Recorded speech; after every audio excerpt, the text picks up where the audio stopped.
এ বন্ধু মার মার মার মার মার মার মার মার ভালো মার মইলাম আমি মইলাম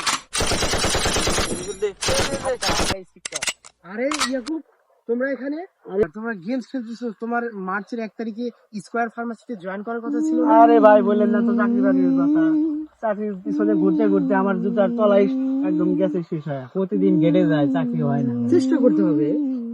ভাই চেষ্টা আর কত করবো, সব আশা ভরসা সব বাদ দেয় এখন এই যে বাচ্চা বলা হয় না। আচ্ছা, দাঁড়াও, তোমাদের আমি একটা কথা বলতে চাই। দেখো, জ্ঞানী ব্যক্তি বলছে, খেয়া তরি চলে গেলে বসে থাকিস তীরে, কিসে পার হবি তরি না আসলে ফিরে।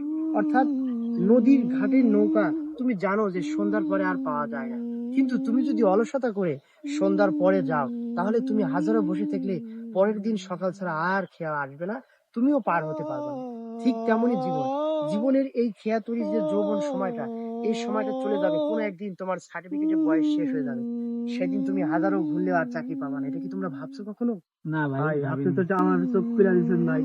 আমরা এ কখনো বন্ধু, ভাবিনি। আমরা আর খেলবো না, না, আমরা আবার চেষ্টা করবো, আবার চেষ্টা করবো ভাই। অবশ্যই।